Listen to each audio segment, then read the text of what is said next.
皆様はじめまして。フォーチュンサロンリボンリボンへようこそ。オーナーの八重真由美です。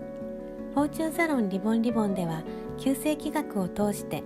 あなたが日々生まれ変わるためのギフトをお届けします。あなたは本物の旧世紀学を知っていますか？あなたは本気で自分の運気を上げたいと思っていますか？もっともっと幸せになりたいと切望していますか？それとも辛くてたまらない悩みを何とかしたいと思ったりしていますか？実は私にも死にたいと思ったほどの経験があります。そんな時、私を救ってくれたのが旧世紀学でした。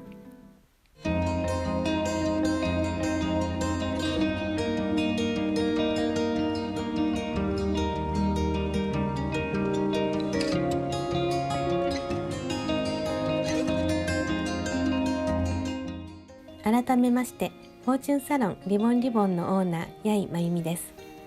私にとって記念すべきこの初回のサロンにお越しくださりありがとうございます。私は助産師として働いた経験があります。そんな私にとって人生を大切にすること、その人生を輝かせることは何よりも大切なことです。リボンリボンでは旧世紀学によってあなたの人生をもっともっと輝かせていきます。初回の今回は死にたくなるほどの経験も含めて私の自己紹介をさせていただき、私を救ってくれた旧世紀学との出会いについてお話しさせていただきます。私のこれまでの人生をお話しするにあたって旧世紀学の星の巡りとともにお話ししたいので、まずは旧世紀学について簡単に説明させてください。旧世紀学は中国を源流として日本で完成した占いです。東洋の占いの中の冥線に当てはまり、生まれた瞬間の気のエネルギーを9つに分けて、生年月日から運命や未来を予測するものです。旧世紀学の特徴は、長い歴史からのデータ分析によるもので、占いであると同時に統計でもあることです。統計に裏打ちされた占いであることが旧世紀学の面白いところだと思います。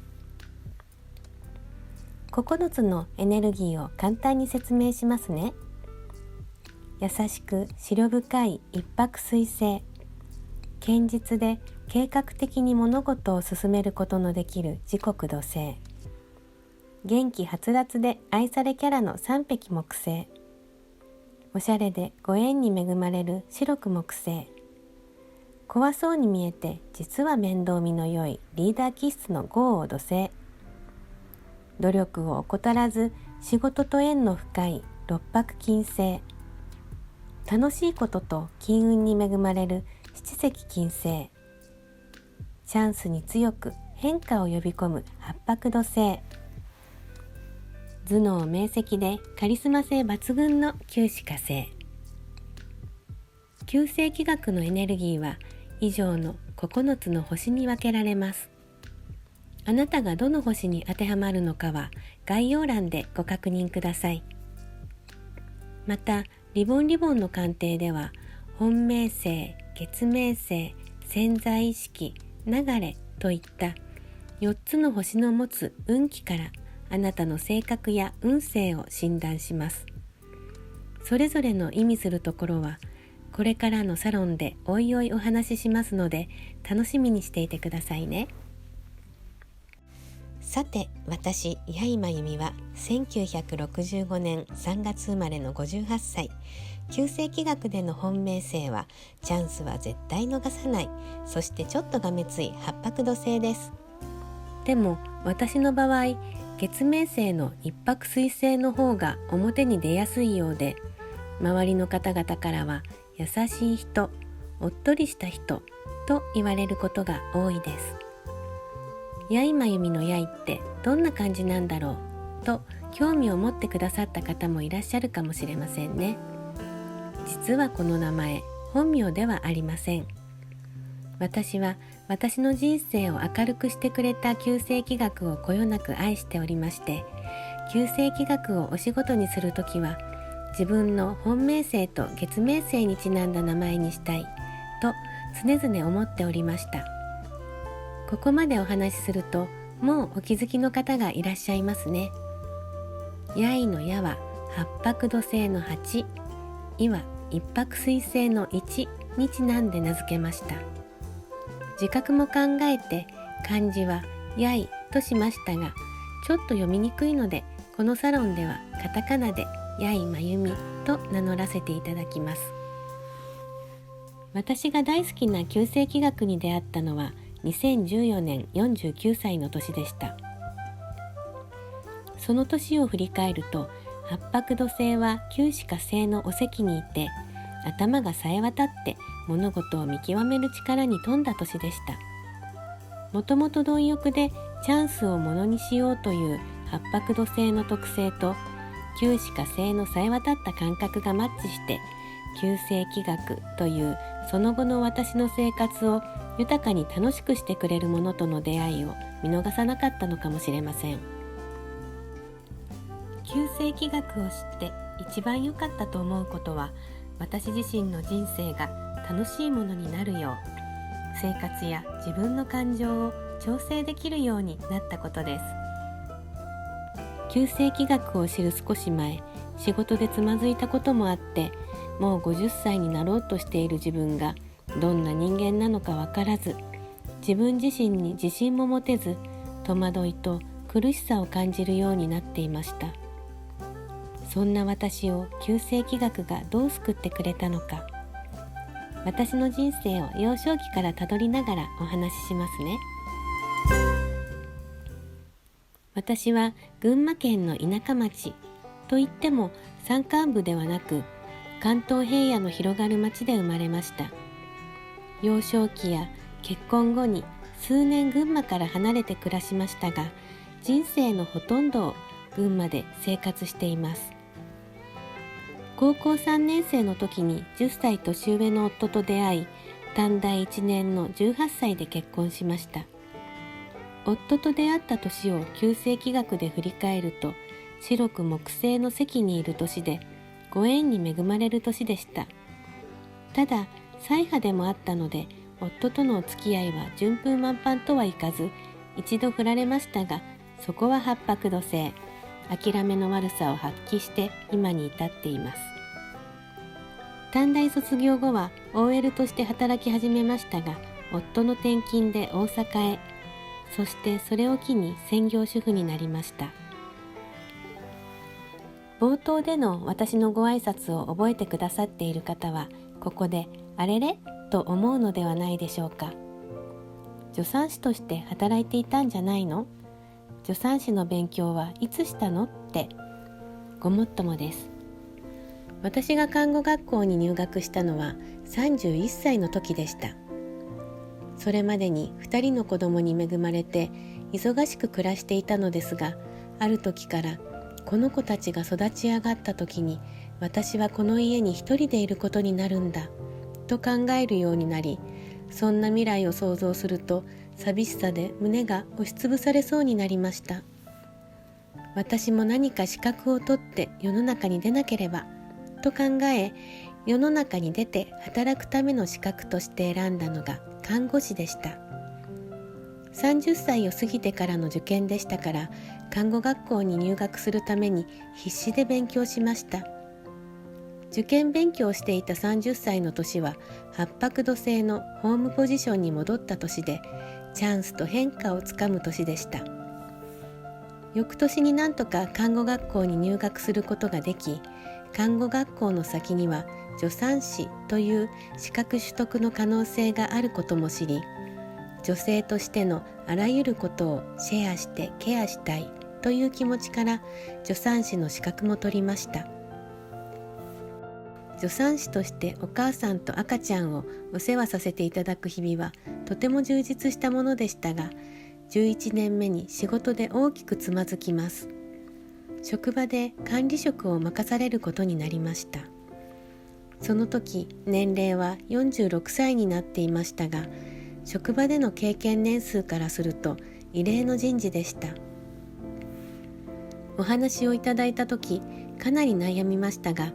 大好きな職場でしたので、その職場のお役に立てるのであればと引き受けました。この人事は私にとっても全く予想外のことでしたが、私の周囲の人々にとっては私以上に予想外の人事だったと思います。周囲の感情も相当揺れ動いたと思います。結論から言うと、私は管理職という責務を全く遂行することができませんでした。当たり前ですよね。それまでの私は助産師として働くことに充実感を感じ、管理の仕事の内容には全く興味を持っていなかったのですから。今考えると、引き受けたこと自体が身の程知らずで無責任な行動だったと思います。役職を与えたトップも私のこの管理職としての無能さは予測できなかったのだと思います。管理職を引き受けてからの私の毎朝はトップからの叱責で始まることとなりました。何人かの先輩方からも厳しいお言葉をいただくことも多く、辛い毎日となりました。トップも先輩方も私を何とかしようとするからこその叱責だったのでしょうが、そのうちに私は頭が全く働かなくなり、思考停止の状態となりました。この時、人生で初めて死という文字が心に浮かびました。私は家で全く笑わなくなり、子供たちには随分かわいそうな思いをさせていたと思います。ただ、ありがたいことに、私の管理としての無能さを非難する人ばかりではなく、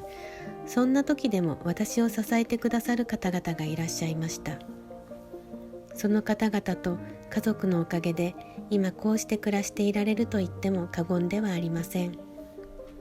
私はそれ以来、自分が信じた人は他人の意見がどうであれ、決して揺るがずに支え続けようと心に決めています。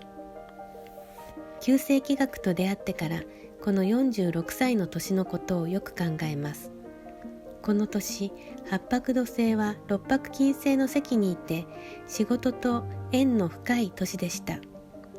仕事で認められ、昇格やキャリアアップをする年でした。確かに私にとってそのような年ではありましたが、六白金星の席にいるときは、自分を見失うと仕事に追いまくられることもあります。私は助産師の仕事は大好きでしたが、管理職のお話をいただいたとき、管理職として働いている自分の姿をイメージすることが全くできませんでした。この年の私は自分の仕事の仕方を完全に見失っていたのだと思います。生き生きと働いている姿をイメージできない仕事は絶対にしない。これもこの年の経験から心に決めたことです。そして翌年、自分が楽しいと思うことに携わると運気が上がると言われる七石金星の席に移った年に、管理の仕事から降りて、かねてから興味のあった看護教員を目指すことにしました。その次の年は八白土星のホームポジションに戻り、チャンスと変化の年となりました。この年に看護教員養成のプログラムを受講し、翌年の教師が勝位の一つである九死火星の席に移った年に看護教員として働き始めました。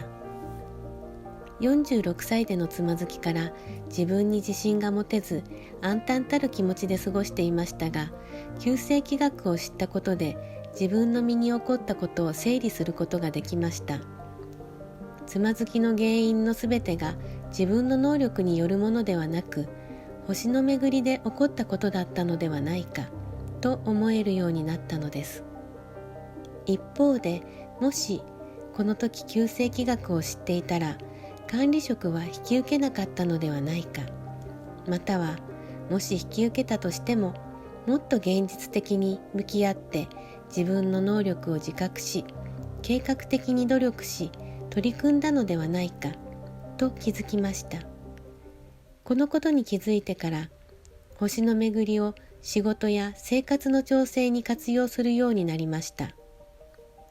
例えば55歳の年はまた六白金星の席につく年だったので、仕事で評価してもらえると同時に苦労する年であることも予測できました。案の定、新しい仕事を任され、忙しい年となりました。でもこの時は前もって心の準備と仕事の算段をしていたので、なんとか乗り越えることができました。私がなぜこのフォーチュンサロンリボンを開こうと思ったのか。それは今の私と同じように皆様にもご自身の星の巡りを知っていただき、それを活用しながら楽しい時はより楽しく、困難には対策を取りながら果敢に挑んで、